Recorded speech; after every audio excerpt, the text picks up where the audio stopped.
일단 타이틀은 이렇게 잡았습니다. 네, 피지컬 AI로의 수급 확장. 피지컬 AI라고 하면은 휴머노이드 로봇도 포함이 되고요. 자율주행차도 포함되고 UAM도 포함이 될 수 있어요. 근데 제가 로봇이라고 안 쓰고 그 피지컬 AI라고 쓴 건 오늘 자율주행 관련된 종목군들도 좀 강했거든요. 그래서 제가 좀 뭉뚱그려서 피지컬 AI라고 표현을 했습니다. 어제 제가 앞으로 로봇 관련해서 말씀을 많이 드리겠다 언급을 했는데 로봇이 이제 빠르게 좀 올라와 줬어요. 그래서 로봇 관련된 이슈들이 가장 중요하겠죠.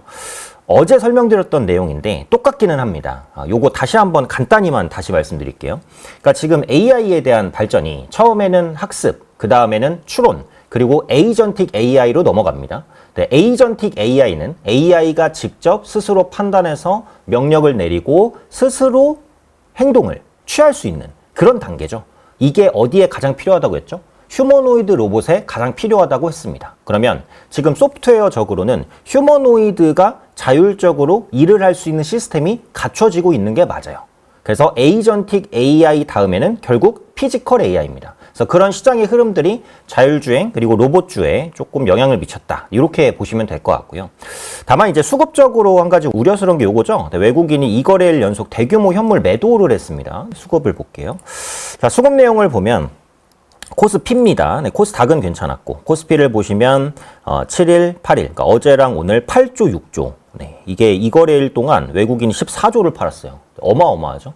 근데 그 물량을 개인이 다 받아내는 것도 사실 또 어마어마하긴 합니다. 그래서 시중의 유동성이 굉장히 많이 풀려 있다라는 것을 알 수 있는 그런 이슈가 아닐까 싶은데 외국인의 매도 이유는 뭐 여러 가지가 있을 수는 있어요. 이게 4일, 6일에 그 순매수가 많이 들어오고 주가가 좀 급등을 했잖아요. 그래서 일부 차익 실현 매물이 있을 수 있고 또 외국인 투자자는 그 국가별로 어느 정도의 정해진 비중이 있습니다. 투자 비중이. 근데 국내 증시가 글로벌 시장에서 압도적으로 상승을 하다 보니까 국내 주식에 대한 비중이 자동적으로 커져요. 왜냐하면 시가총액이 커지니까. 그러다 보니까 기계적으로 이제 물량을 줄이는 그런 수급들도 제가 볼 때는 있지 않았나 이런 생각도 들고 그리고 최근에 그 외국인 계좌가 도입이 됐잖아요. 그래서 외국인이 국내 증시에 직접적으로 투자할 수 있습니다. 근데 그게 뭐 이틀 전에 갑자기 빵 하고 나온 이슈가 아니고 이전부터 예고가 됐었거든요. 그래서 그런 부분들 때문에 외국인의 수급이 선제적으로 유입된 것도 있었을 것 같아요. 그래서 그런 물량이 나왔다면 이 매도도 이해할 수 있는 부분은 있다. 그래서 오늘까지의 외국인 매도는 너무 크게 우려할 필요는 없다고 생각하고 다만 다음 주에도 이 정도의 그러니까 조 단위의 매도가 연속적으로 계속 이어진다면 그때는 조금 부담이 될 수도 있을 것 같아요. 그래서 어제랑 오늘의 대규모 순매도는 일단 일시적일 수 있고 다음 주가 좀 중요하다. 그러니까 다음 주에 매도가 나오더라도 뭐 이렇게 대량 매도만 아니면 개인과 기관 쪽에서 충분히 소화할 수 있을 것 같으니까 다음 주에 외국인 수급 흐름은 조금 꼼꼼하게 체크해볼 필요는 있을 것 같아요. 자, 그럼 다시 이제 로봇 얘기로 돌아가서 보스턴 다이내믹스가 나스닥 상장을 다음 달 결정하겠다라고 했습니다. 보스턴 다이내믹스의 몸값은 기존에 이제 30조에서 지금 50조 원까지 추정치가 올라갔고요. 정말 공격적으로 예측하시는 분들은 100조까지도 갈 수 있다. 이렇게 말씀하시는 분들도 있어요. 어쨌든 나스닥 상장이 임박할수록 수급적으로는 현대차 그룹주를 끌어올릴 수 있는 그런 이슈가 될 수 있다. 이렇게 이제 보여집니다. 그래서 로봇 관련된 이슈는 앞으로 계속 체크할 거고요. SKC가 연말까지 유리기판 대량 생산을 준비한다라고 했어요. 오늘 보시면 유리기판 주들은 꽤 많이 쉬어갔습니다. 그래서 많이 쉬어갈수록 오히려 또 기회는 오고 있다. 이런 생각은 들기는 하거든요. 그러니까 그동안 유리기판주를 사고 싶었는데 급등하다 보니까 가격이 비싸서 못 사셨던 분들도 계실 수 있잖아요. 그러신 분들은 다음 주 내로 유리기판주들이 이제 바닥을 좀 잡는 흐름을 보이면 관심 있게 좀 볼 수 있지 않을까. 어쨌든 SKC가 유리기판의 대량 생산을 준비한다고는 합니다. 근데 산업계에서는 전에도 말씀드렸듯이 삼성전기가 SKC보다는 앞서 있는 걸로 현재 판단이 되기는 해요. 현재까지는. 근데 SKC가 이런 얘기까지 하는 거 보면 유리기판 부분에 어느 정도 자신감이 붙은 것 같기는 합니다. 그리고 애플이 앞으로 그 유리기판을 디폴트로 쓰겠다라는 언급도 있었죠. 그래서 그 부분이 실제로 나오는지 한번 볼게요. 기술이 어디까지 발전했는지 모르겠지만 유리기판이 쉽진 않습니다, 사실. 이게 기판이라는 게 그 개인 투자자분들이 그냥 뭐 쉽게 생각하는 것보다 훨씬 더 얇아요. 그 유리기판이라는 것도 유리가 진짜 굉장히 얇거든요. 살짝만 충격이 가해져도 바로 부러집니다, 그냥. 이게 비스킷 깨지는 것보다 훨씬 더 쉽게 깨지거든요. 그래서 그런 부분들을 어떻게 방지할 수 있을까? 근데 심지어 유리에 구멍도 엄청나게 많이 뚫어야 돼요. 근데 구멍 하나 잘못 뚫으면 유리 전체가 깨지겠죠. 그래서 수율 문제도 상당히 심각합니다. 그래서 이 부분들을 어디까지 잡을 수 있을지는 실제로 좀 나와 봐야지 알 것 같아요. 다만 우리가 반드시 가야 될 부분인 것은 맞다. 요겁니다. 투자에 대한 힌트는 계속해서 발전할 부분에 대해서 얻어야겠죠. 섹터로 보겠습니다. 자, 로봇주 오늘 뭐 말할 필요가 없이 강했습니다. 레인보우 로보틱스, 현대차, LG전자. 자, 보시면 이게 조금 특이하죠. 그러니까 오늘은 원래 자동차주를 놓고 현대, 기아, 그다음에 현대모비스 이렇게 해야 되는데 제가 일부러 로봇주를 그냥 뭉뚱그려서 놨습니다. 왜 그러냐면 제가 로봇에 대해서 말씀드렸듯이 핵심은 액추에이터입니다. 그러니까 로봇주를 투자하시거나 관심 있게 보시면 항상 액추에이터를 보셔야 돼요. 우리가 전기차를 할 때 가장 먼저 뭘 얘기하죠? 2차 전지를 얘기합니다. 그럼 전기차에 2차 전지만 들어가는 것도 아닌데 왜 전기차 하면 항상 2차 전지를 얘기할까? 2차 전지가 전기차 원가의 40%, 50% 대부분을 차지하기 때문입니다. 그게 제일 커요. 자, 그럼 로봇에서 대부분의 원가를 차지하는 건 뭘까? 액추에이터입니다. 로봇 원가의 60%까지도 차지해요. 이거는 전기차의 2차 전지보다도 더 높은 비중입니다. 그래서 로봇주를 보실 때는 액추에이터를 봐야 되고 이 액추에이터를 내재화할 수 있는 업체가 업계를 선도할 수 있다는 말씀을 드렸어요. 로보티즈의 AI 사피엔스 전에 말씀드렸죠. 1000만 원대 로봇인데 그렇게까지 가격을 깎을 수 있었던 이유. 로보티즈가 자체적으로 액추에이터를 내재화했기 때문입니다. 로보티즈는 액추에이터의 상당한 기술력을 오랫동안 축적해놨어요. 그래서 자체적으로 자기 부품들로만 거의 대부분 90% 이상을 구성할 수 있었고 그만큼 가격을 깎을 수가 있었습니다. 그럼 그룹주 중에서 이제 액추에이터에 대한 내재화가 가능한 그룹이 어디냐? 기본적으로 삼성, 현대, LG이긴 합니다. 일단 삼성전자는 레인보우 로보틱스를 사실상 자회사로 두고 있잖아요. 그래서 레인보우 로보틱스가 액추에이터 관련된 상당한 기술을 갖고 있어서 이 부분의 시너지가 계속 나올 가능성이 높고요. 현대차의 액추에이터는 누가 하냐? 현대모비스가 합니다. 그래서 오늘 보시면 현대차, 기아, 현대모비스 중에 뭐가 제일 강했죠? 현대모비스가 제일 강했습니다. 그 다음에 LG전자를 보셔야 돼요. LG전자가 가전의 강자거든요. 가전에는 뭐가 들어가죠? 모터가 들어갑니다. 액추에이터의 핵심 구성품 중에 하나가 모터입니다. 감속기도 중요하지만 모터도 매우 중요하거든요. 그래서 LG그룹은 자체적으로 이 액추에이터 내재화를 계속해서 추진해 왔었어요. 실제로 LG의 클로이드에도 LG가 자체적으로 생산한 액추에이터가 들어갑니다. 그래서 LG그룹주도 로봇주로 계속 보셔야 돼요. 그 중심에 LG전자가 있고 또 이 시간을 통해서 자주 말씀드렸던 LG CNS 오늘 한 5% 정도 갔죠. 이런 종목군들 계속 체크하시고요. 전선주 참 강하네요. 가온전선, 대한전선. 근데 전선주는 전에도 말씀드렸듯이 그냥 어나더 레벨입니다. 네, 이거는 이제 투자라고 해야 될지 모르겠어요. 물론 실적 좋고 수주잔고 너무 좋은데 PER이 한 100배가 넘어간 종목이 많거든요. 그래서 매매를 하시면 조심을 하셔서 하실 필요는 있다. 요 얘기. 유통주, 요즘에 자주 말씀드려요. 편의점주 오늘 되게 강했습니다. 실적 좋았고요. 이마트까지도 5% 정도 올라갔습니다. 그러니까 백화점주가 먼저 선제적으로 쫙 올라갔고 그 다음에 편의점주 올라가고 마트주. 그래서 제가 백화점 매출, 그다음에 편의점 매출 요 시간 통해서 전에 한번 말씀드렸어요. 그래서 유통주도 단기 흐름이 아닐 수도 있겠다는 생각은 들어요. 그래서 다음 주까지 한번 기대를 해보도록 하고요. 스페이스 X 관련주가 또 한번 올라왔습니다. 세아 베스틀 지주, 스피어. 그러니까 스페이스 X에 부품을 공급한 업체들. 그러니까 스페이스 X 수혜주는 3단계로 나눠진다는 얘기를 했어요. 첫 번째는 스페이스 X 지분을 보유한 종목군들, 미래에셋증권, 미래에셋벤처투자 뭐 이런 기업이겠죠. 아주 IB 투자. 두 번째는 스페이스 X에 부품을 공급한 업체들, 세아베스틸 지주, 스피어, 나노팀 이런 기업이겠죠. 세 번째는 스페이스 X 상장으로 재평가될 수 있는 국내 우주항공주, 그게 한국항공우주, 하나에어로스페이스. 이런 종목입니다. 이제 하나에어로스페이스는 방산주로 분류되다 보니까 최근에 방산주가 밀릴 때 같이 밀렸어요. 그래서 길게 보신다면 현재 위치가 또 저가 매수의 기회가 좀 될 수도 있지 않을까. 이런 생각도 듭니다. 그래서 분할 매수로 항상 이제 접근하시는 관점 유지하시고요.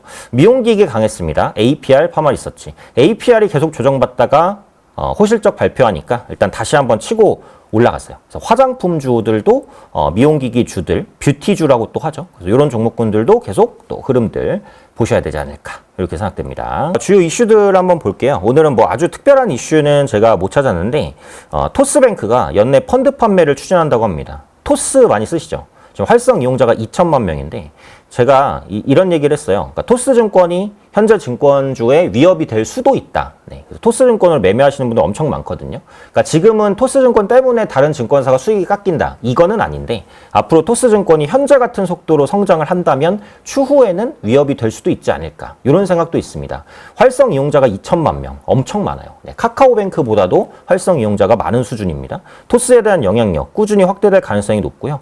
최근에 그 나스닥 상장을 추진한다는 이슈가 좀 꾸준히 부각되고 있어요. 상장하게 되면 굉장한 대우로서의 역할을 할 것으로 보입니다.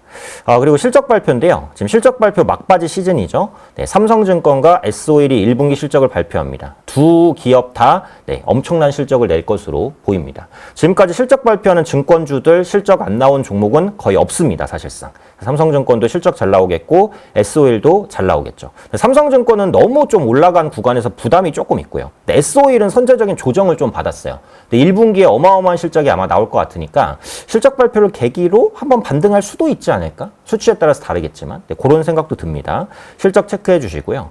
요거는 또 한번 눈여겨보실 필요가 있어요. 그 국민연금이 국내 주식 비중이 25%가 돌파했습니다. 엄청나게 늘어났어요.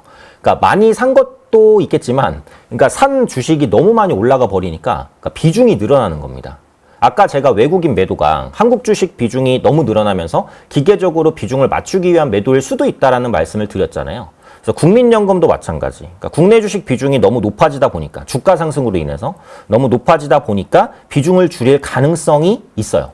그럼 만약에 적극적으로 비중을 줄이면 수급적인 충격이 조금 있겠죠. 그래서 이 부분을 한번 체크해 보실 필요는 있다. 그러니까 지금 너무 크게 우려할 필요는 없어요. 네, 국민연금이 고점에서 막 때리거나 그렇지는 않잖아요. 그래서 그 부분을 너무 우려할 필요는 없지만 요 이슈가 일단 있다. 이게 T 14.9라고 했잖아요. 이게 뭐냐면 목표치입니다. 목표치. 그래서 목표치는 14.9인데 25%니까 지금 목표치를 10%포인트 이상 상회하고 있어요.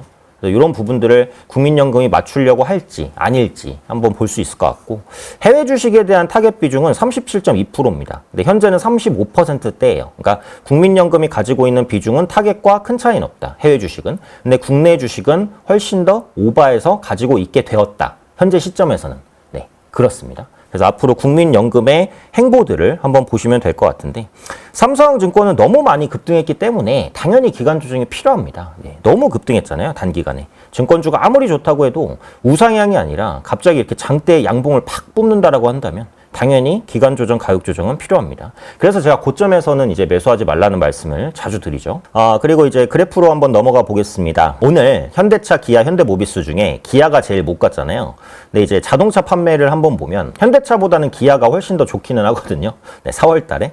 그래서 기아를 가지신 분들은 살짝 소외감을 느끼셨을 수도 있는데 본업에서는 기아가 조금 더 우호적이긴 합니다. 4월 현대차 주요 권역별 판매 성장 보면 전년비 9% 감소했잖아요. 현대차는. 근데 기아는 0.3% 소폭이지만 상승하기는 했습니다. 이게 보스턴 다이내믹스 모멘텀으로 보면 기아가 모멘텀이 제일 약하기는 해요.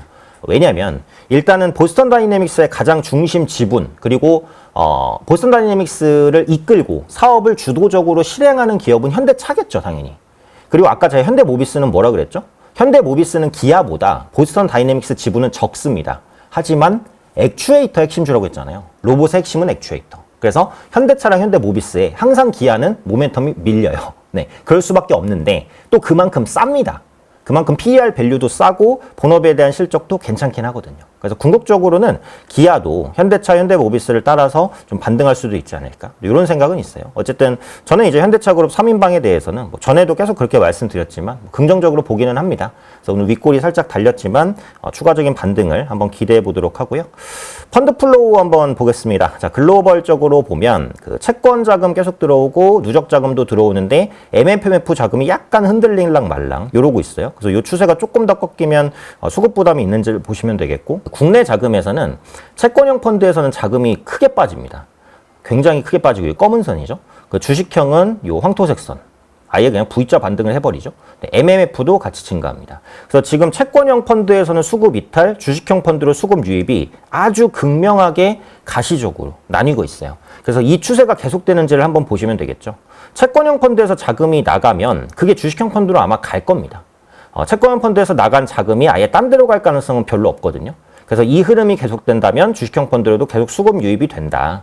채권형 펀드 자금 이탈이 계속되는지 요걸 보시는 것도 또 주식시장에 대한 자금을 예측하는데 일정 부분은 도움이 되지 않을까. 이 정도의 생각은 있습니다. 그리고 금을 한번 볼게요. 금. 자산 다변화 측면에서는 금을 조금씩 가져가시는 것도 제 생각에는 괜찮아요. 일단 고점 대비해서 조정이 좀 나왔습니다. 근데 금은 어쨌든 아주 장기적으로 보면 계속 우상향을 할 거라는 생각은 있어요. 그러니까 이게 브레튼 우주부터 얘기를 가야 되기는 하는데 금이 왜 올라가는지 설명하려면 브레튼 우주 체제에서 금을 기반으로 1온스당 35달러 정도를 바꿔주기로 약속을 했었죠. 달러를 가져가면 미국에서 금으로 바꿔줬습니다. 옛날에는. 근데 이제 금태환 제도를 폐지하면서 이게 이제 없어졌죠. 이 얘기를 하면 너무 길어지기 때문에 어쨌든 우리가 이제 믿는 화폐는 금이기는 합니다. 그래서 금은 장기적으로는 우상향을 하지 않을까. 그래서 자산이 조금 크신 분들은 자산 다변화가 필요하기는 하거든요. 그래서 포트폴리오 중에 하나로 좀 보유할 수도 있겠다는 생각은 들어요. 조금씩 떨어질 때마다 분할 매수하시거나 이러시면 또 괜찮지 않을까라는 생각. 직접 실물금을 사면 수수료 때문에 너무 비싸고요. 은행의 금통장이나 금 ETF를 이용하시는 게 좋겠죠. 금 ETF를 이용하시는 게 금통장보다도 유리합니다. 현재는 금 ETF가 제일 싸요. 네. 비용은. 그래서 그 부분 참고해 주시고. 근데 자산이 너무 크지 않으시다면 굳이 여기까지 갈 필요는 없겠지만 운영하시는 자산이 크시다면 조금씩 해지 차원에서라도 금을 좀 모아갈 수 있지 않을까. 이 정도의 생각은 있습니다. 마지막으로 요거 볼게요. 다음 주에는 굵직한 일정이 좀 있습니다. 일단 미중 정상회담. 지금 정상회담 의제가 뭔지도 모르겠어요. 당장 다음 주인데. 그래서 이란 관련된 얘기가 있을지 어떻게 될지 관세 관련된 얘기는 어떻게 될지 이게 난제가 너무 많거든요. 그래서 미중 정상회담에서 시진핑과 트럼프 대통령이 어떤 언급을 하는지 중요할 것 같아요. 이거 한번 보시고요.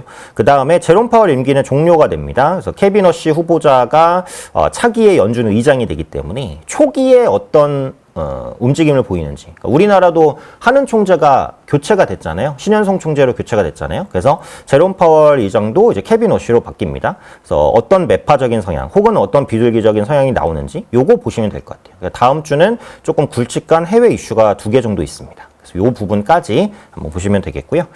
자, 그리고 일단 넥스트레이드에서 움직이는 종목들도 간단히만 한번 보도록 하겠습니다.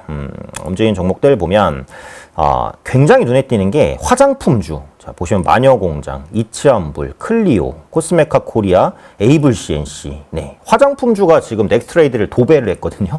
그래서 마녀공장이 좋은 실적이 나왔죠. 그래서 상당한 급등을 보이고 대부분의 화장품주들이 이제 괜찮은 실적을 좀 보여주고 있습니다. 코오롱 인더도 좋은 실적이 나왔어요.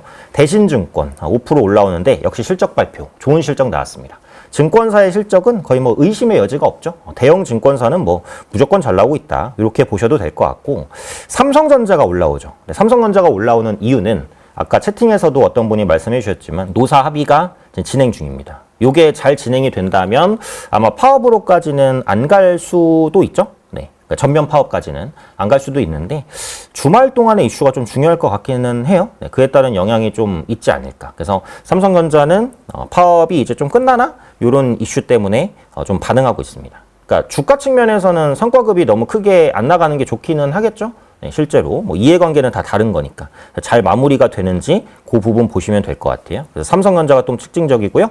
화장품주가 넥스트레이드에서 굉장히 많이 움직인다. 개별주 중심으로. 그래서 다음 주에 화장품주가 강세를 좀 이어갈 수 있을지 그런 부분들을 참고해 보시는 것도 투자의 힌트가 되지 않을까 이런 생각입니다. 그리고 GST 이게 이제 유리기판에 냉각 관련된 또 이슈가 있는 종목이에요. 3.7% 정도 오릅니다. 그래서 유리기판주가 오늘은 좀 조정을 많이 받았는데 유리기판주가 또 다음 주에 반등할 수 있는 힌트가 될지 그런 부분들도 꼼꼼하게 체크해 보시면 좋을 것 같습니다.